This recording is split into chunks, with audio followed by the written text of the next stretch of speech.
ये doctor strange की जिंदगी का अब तक का सबसे खतरनाक पल था। इंसानियत को बचाने के लिए वो बिना एक सेकंड सोचे सीधे उड़ता हुआ डार्क डायमेंशन में घुस गया। डॉक्टर स्ट्रेंज अंधेरे न्यूरॉन्स के बीच से गुजरता हुआ सीधे डार्क लॉर्ड के दिमाग तक पहुंचता है। चारों तरफ नजर डालते ही अचानक पीछे से लाल रोशनी चमकती है। डॉक्टर स्ट्रेंज की आंखें फैल जाती हैं। उसके सामने एक विशाल आंख उभरती है। दूर से देखने पर वो आंख नहीं बल्कि एक भयानक इंसानी चेहरा लगता है और यही है डार्कनेस का भगवान डार्क लॉर्ड। डॉक्टर स्ट्रेंज आगे बढ़ता है। वो बात करना चाहता है, कोई सौदा करना चाहता है, लेकिन डॉक्टर के बोलने से पहले ही डार्क लॉर्ड उसे चुप करा देता है। उसके लिए इंसान सिर्फ रेंगने वाले कीड़े हैं जो उससे शर्तें तय करने के लायक भी नहीं। अगले ही पल डार्क लॉर्ड हमला कर देता है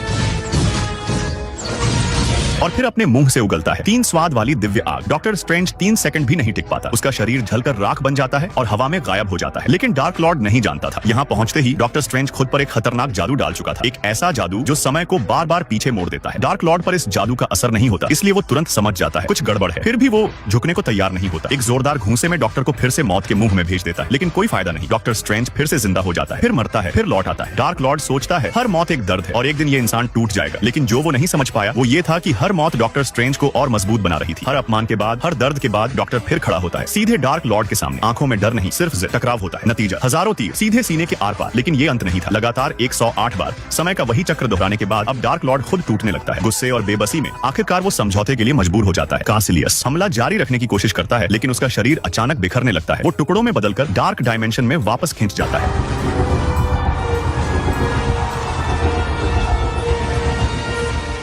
डॉक्टर स्ट्रेंज एक बार फिर जादू करता है, समय को पीछे घुमाता है तब तक जब तक धरती से अंधकार पूरी तरह मिट नहीं जाता। लोग फिर से सामान्य हो जाते हैं, जिंदगी पटरी पर लौट आती है। सब कुछ करने के बाद डॉक्टर स्ट्रेंज वापस सैंक्टम लौटता है और टाइम स्टोन को उसकी जगह पर रख देता है। उसे लगता है सब खत्म हो गया, लेकिन उसे नहीं पता था द एंशिएंट वन की मौत जल्द ही पूरे ब्रह्मांड में फैलने वाली है। अब कोई नहीं होगा जो धरती को डराकर बचा सके और डॉक्टर स्ट्रेंज अब और भी बड़े और भी खतरनाक इम्तिहानों का सामना करने वाला है।